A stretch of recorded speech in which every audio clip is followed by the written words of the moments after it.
I just grew up in an environment where like we talked about that stuff pretty openly, and there was an implicit understanding that like you can be with the love of your life and still look back really fondly on other relationships, or still like have crushes on like movie stars, and that doesn't make you a bad person. Hi everyone, welcome to 北腔南调 aka Cultural Collision. I'm Victoria. I'm Melody. And today we'll be exploring the complex and ever-evolving world of relationships between two individuals. Today, there are a multitude of ways people define and navigate their relationships, from casual dating to long-term partnerships.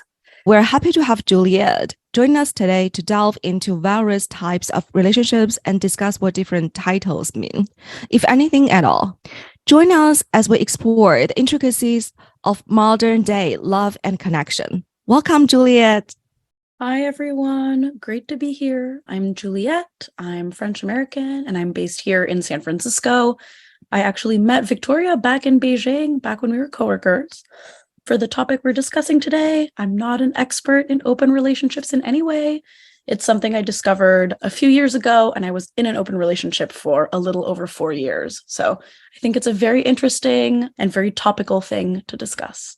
Juliette, we're so happy to have you on our podcast today. I'm so excited to delve into this topic that I think Victoria and I are both not as experienced in. So really excited to have this conversation.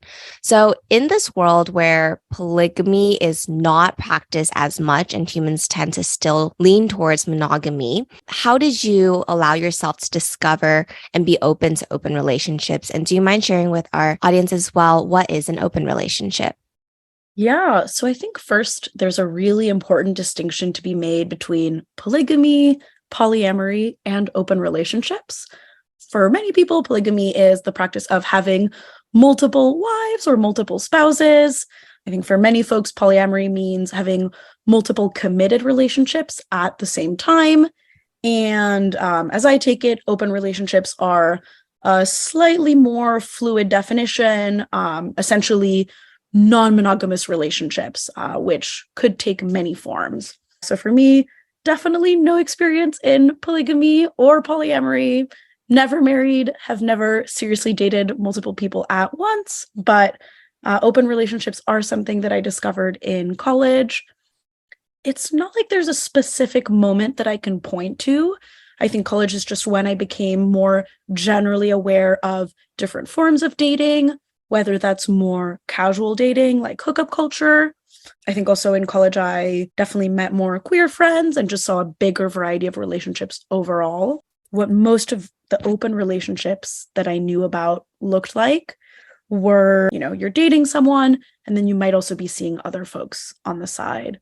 Well, that's interesting because I know this term like I won't say like too long ago, probably a couple years ago, and getting like I won't say popular, and more people heard of this word like probably in China. So yeah, how has the public conversation and the public perception around open relationships changed in the last few years? Yeah, I feel like it's changed a lot in the past couple of years. I don't know about you guys, but growing up, it's something that I heard about very, very little. And then I feel like when I was in college around 2014 to 2018, I'm dating myself, but that's okay. I started to kind of see those kinds of relationships in media a lot more. There's a show that's on Netflix, I think it's called Easy, that portrays a lot of different kinds of relationships, and they explore what open relationships look like. And then an author who I feel has become incredibly popular in the United States is Esther Perel. She's a Belgian therapist. She's like an expert on couples therapy and dating. She's written 2 books that were both like bestsellers in the US. And I feel like a lot of my friends have like read her work, listened to her podcast, and she talks a lot about different forms of dating. So I feel like that's really when people started talking more about open relationships and non-monogamy. I've heard of Esther Perel. There's this other podcast called Call Her Daddy. I'm trying to see if Esther Perel was on her show as a guest speaker. I think she was actually. And I believe not only that, but there is another famous couples therapist. Her name is Orna. She was on the Showtime show Couples Therapy. She's like this Israeli couples therapist. She also just went on Call Her Daddy, and I didn't listen to the episode. I'm not sure what they talked about, but I feel like everybody's just obsessed with couples therapy all of a sudden. Yeah. And people are talking about relationships and dating a lot more, like in the public conversation. Yeah, I agree. And I think it's like there's not as much of a taboo over just the overall concept of therapy, whether it be for the individual or marriage counseling therapy, couples therapy. It's just like more open for, I think, people to be able to share their thoughts and be vulnerable and actually show that there's problems in couples and between people. So I think it's awesome. Yeah. Yeah, exactly. I mean, actually, infidelity is one of the topics that Esther Perel is sort of a speaker and expert on. She talks a lot about maybe misconceptions about why people cheat and why people might want to date other people, even if they are in a happy, committed, functional relationship. One of her books, it's called The State of Affairs. I actually read it with a bunch of friends, and my partner at the time read it as well. And that was something that I think also really made me want to explore open relationships. Just this idea of, maybe you are in a happy, committed relationship, but there's still a part of you that kind of wants to be open to other kinds of connections, including maybe more intimate or more romantic connections. Speak of this therapist, also about like what she has to say about the open relationships topic in public, how the open relationships are portrayed in media. I think it definitely depends on where you're looking. I feel like there's definitely TV shows where it's dramatized and people really emphasize the drama, which I guess is fun and totally legitimate. I think for me personally, where I've really focused my attention is, I guess, reading. So that tends to be a little bit more serious, maybe a more nuanced perspective. I found that when I was dating my ex-partner and I was in an open relationship, people were either totally cool about it, had nothing to say, or they were on the polar opposite, like extremely surprised, had a million questions. Sometimes people would ask really personal questions right off the bat, which was always a little surprising. And interestingly enough, that's something that actually made dating kind of challenging. Dating people who had never been in open relationships was sometimes kind of tricky because they didn't really know how to feel about spending time with someone that also had like a primary partner. Do you mind expanding on those challenges in navigating an open relationship? So might be at the very beginning, asking whether or not your partner is open to an open relationship, or kind of having to teach them how to feel comfortable in being in an open relationship. Curious to hear about the different challenges you had to navigate. So many challenges. I don't want to like paint it with, this like paintbrush that makes it seem like it was perfect and rosy all the time. I was pretty new to relationships in general. I'd only dated one person seriously before getting into my like first ever open relationship. So I was not an expert by any means. The way that it came up was I was moving to Beijing for a job. And so we were deciding whether or not to continue dating, maybe exploring long distance. And it was actually after I moved that we decided to continue dating. So there was obviously a lot of change going on. And my partner was in Chicago at the time. I was in Beijing. And we basically decided to continue dating and to also open the relationship to other people. I think on my part, there was definitely always a curiosity about open relationships. Not sure exactly where it came from, but I think I really like the idea of independence and being able to make connections with people that I liked in a way that didn't feel limited by being in a relationship. So, for example, maybe it was just flirting, or maybe it was just allowing myself to accept feelings that I might have for someone I just met. It wasn't necessarily that I wanted to date a bunch of people all at once. It was more about wanting to have the freedom to have a crush or, give someone my number. That was really what had me curious about it. And then I think also there's just the practical element of we live so far away from each other. It's not easy to book an international flight across the world multiple times a year. So how are we going to stay individually happy? And I think a part of us were wanting to continue to be able to see people casually just because we were not going to see each other very much at all for the next couple of years. So when's the time, like, for example, you had a crush on someone and you're like, you want to start this conversation with this one is like, do you want to try an open relationship? Like, I have a boyfriend somewhere and I really like you, but I want to try this. How to start a conversation like that? So that was definitely tricky. And that is something that I think I kind of tried different versions. I always felt really, I think, nervous of pushing someone beyond their boundaries or putting them in a situation that they were uncomfortable with. I felt like that was something I was extremely aware of. I didn't want to, like, say, go on multiple dates with someone and it's going really well and then drop this, truth to them that, oh, I'm actually dating someone else and I'm in a committed multi-year relationship. I really didn't want to, like, fall into that trap. So I feel like sometimes I almost went too far in the other direction where, let's say if I match with someone on a dating app, I felt like even before we met up, I would have to tell them, hey, by the way, I am dating someone. We're in an open relationship. Just wanted to let you know, is that something you're okay with? Is that something you have experience with? So I think I kind of played with different versions of it. Some people I would tell them right off the bat. Other times I would maybe meet someone once or twice before letting them know. It was definitely tricky and it was case by case. Everybody's different. And like I was alluding to earlier, some people were really surprised and honestly reacted to it in a way that maybe wasn't very attractive, like asking a ton of really personal questions. And other folks actually had great reactions to it, which probably made me crush on them a little bit harder. Can you share with us, like, what was the communication between you and your partner when you were both in an open relationship? Yeah, that was definitely something that we, I think, kind of adjusted over time as well. At first, I feel like we were pretty communicative about whether or not we had seen someone. We were obviously talking on a really regular basis, so it would usually come up.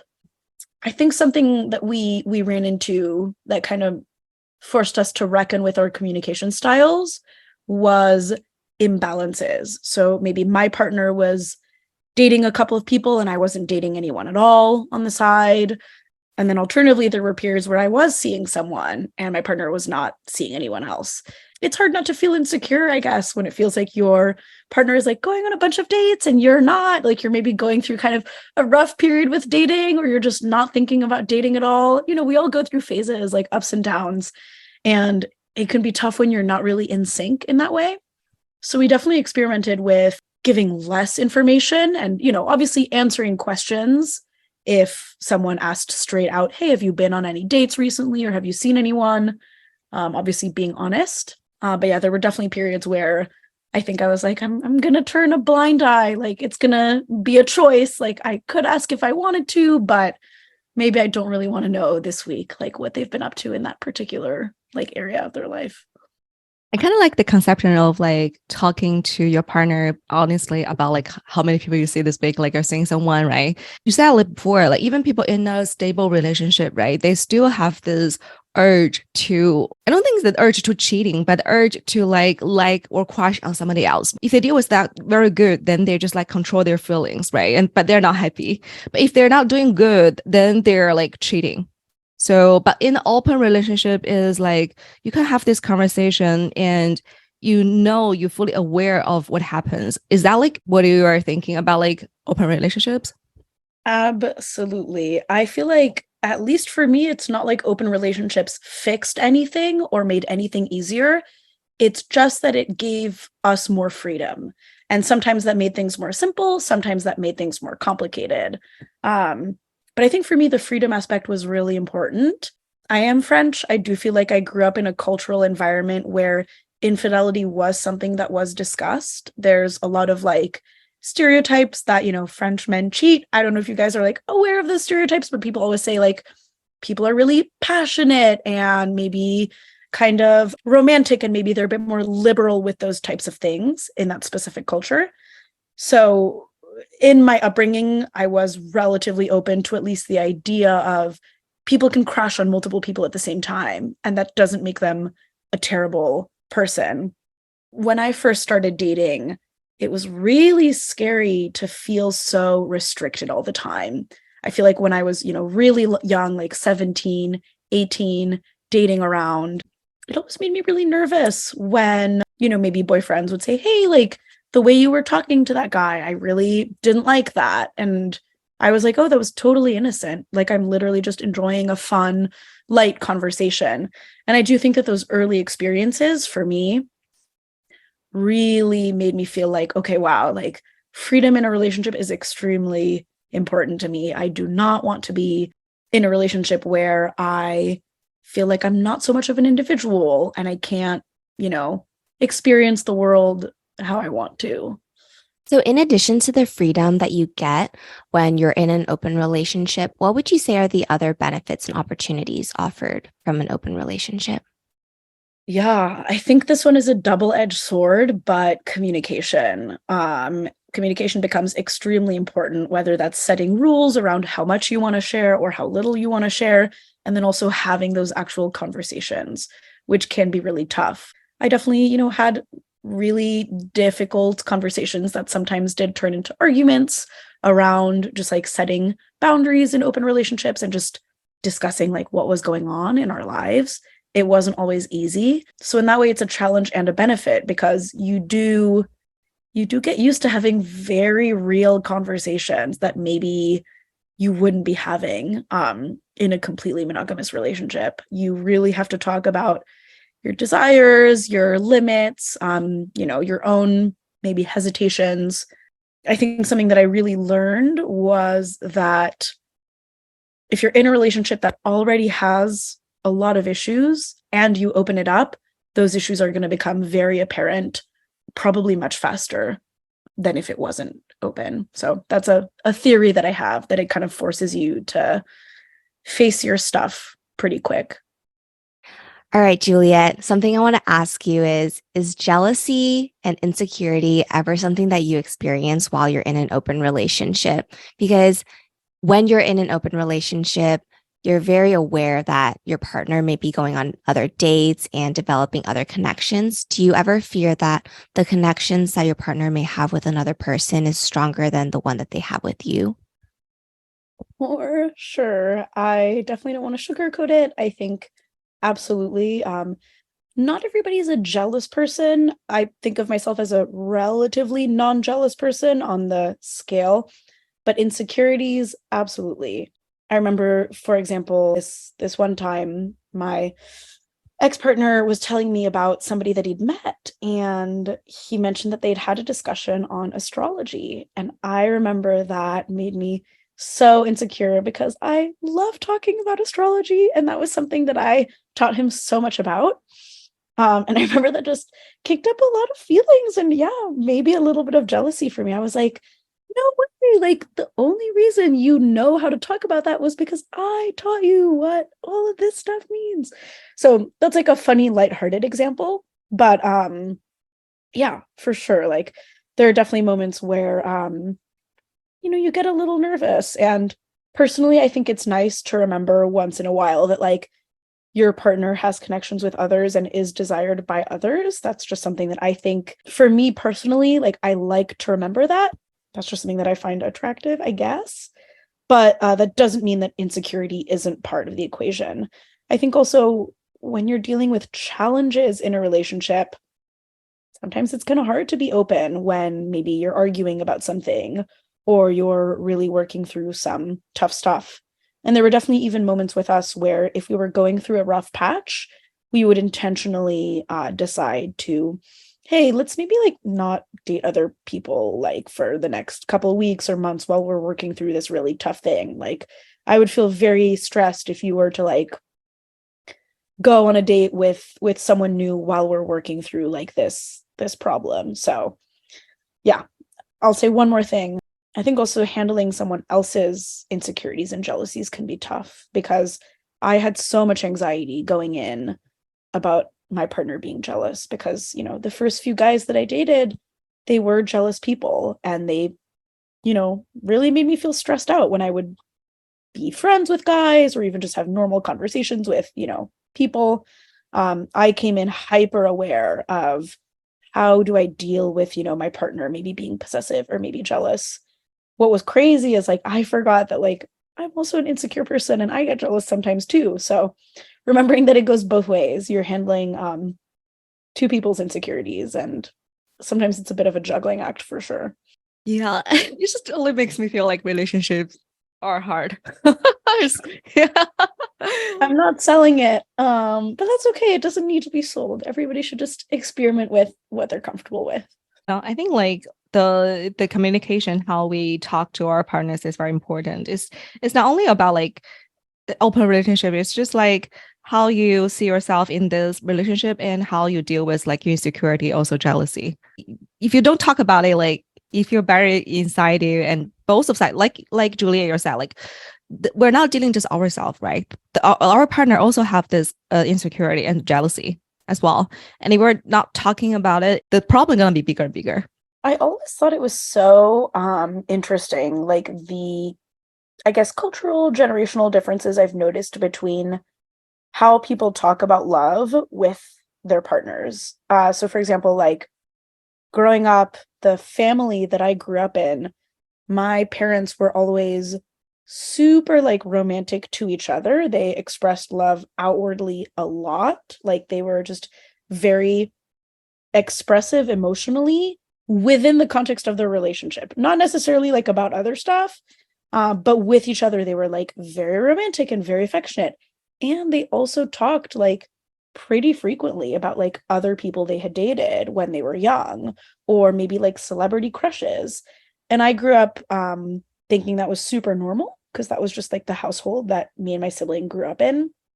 And then realizing in college, like people would kind of make comments like, whoa, your parents, like, I don't know, just like kissed in front of us. Like they are just like pretty demonstrative in that way. I started to realize that like not everybody has that type of relationship model.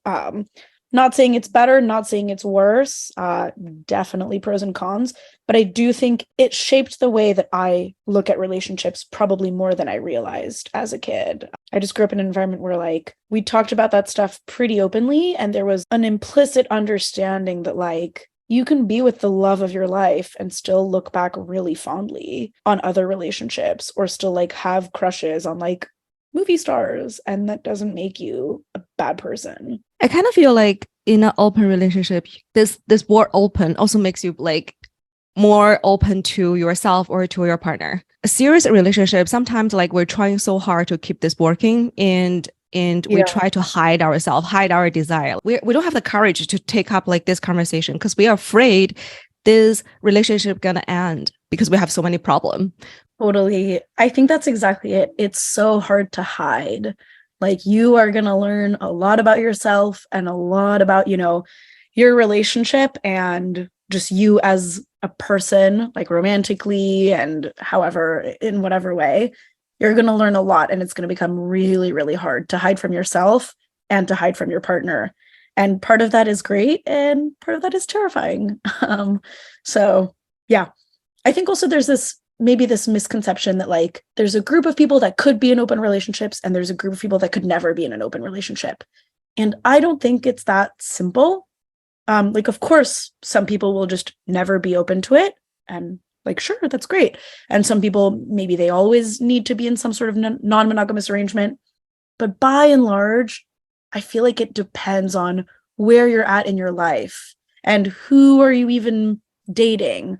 Like, for example, right now I'm single, right? I couldn't tell you if my next relationship, like, will it be open? Will it be open-ish? Will it be monogamous? Like, I don't know, because I don't know what that will look like or who that other person will be.